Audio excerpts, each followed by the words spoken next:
Jim Noseworthy, Technology and Independence. Jim and his guide dog Orlando walk down the sidewalk on a city street. You know, the most important thing that I would like people to understand about blindness is that the only thing you know is that I can't see. You do not know what I can and I can't do. For example, obviously I shouldn't drive a car, but can I fix a car? You don't know that. And you don't, you know, I walk 14 Ks back and forth to work every day. Don't prejudge something because you may not be correct. Jim and Orlando enter the CNIB Fredericton office. My name is Jim Noseworthy, and I work for the CNIB. Yeah, I was one of two children in my family that was born blind, and and by the way, I'm from Newfoundland, but don't hold that against me, you know. But and you can imagine what that was like for them, right? Because they didn't know anything about blindness, and so they sent me to school. When I was 6, I went to school in Halifax for 12 years, where I learned the usual things that people learn in school, you know, read, write, but it was in Braille. Jim is working on computer hardware at his desk, while Orlando lays at his feet. The CNIB has always been about helping blind people in the home, in the workplace, wherever they play.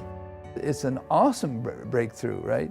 How technology has actually changed the lives of blind people. We can have GPS talking to us while we're walking around. As a matter of fact, I have my headset on here, which is a bone conduction headset, which permits me to hear my GPS talking to me, but not having my hearing impaired. We see a close-up of Jim's headset on his head. So I'm able to walk around and be guided, and my GPS tells me when I'm by a place, if I'm looking for a particular place, or it'll just tell me what's around me in general. Computer speech, large print programs has enabled many of our folks to be able to get meaningful jobs. People can conduct business online. So now you don't even know if the person is blind or not. There's no reason to know. They're doing podcasts, both video and audio. They're doing eBay, you know, typing for medical secretaries, doing online stuff. Jim works at his desktop computer. Blind people make really good typists, of course, because we don't hunt and peck, you know. We have to learn the keyboard or we just can't type. There's all kinds of myths out there of what blind people can and can't do, and unfortunately, a lot of times when you know you talk about a blind person, it's either Helen Keller or maybe even Stevie Wonder. You know, I mean, that it's not, you know, blind people getting married, having babies, going to work from 8 to 4, you know, drinking local beer and going to church. You know what I mean? They just don't see it that way. I guess the most important thing is to give meaning to people's lives, to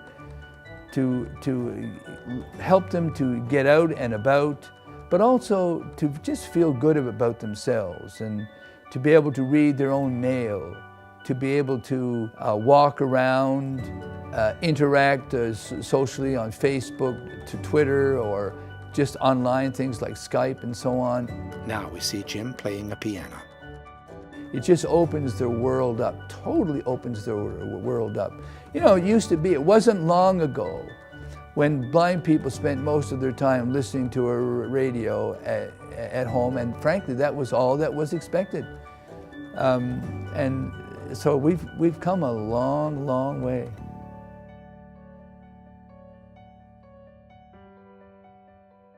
This initiative is made possible by the Community Fund for Canada, 150.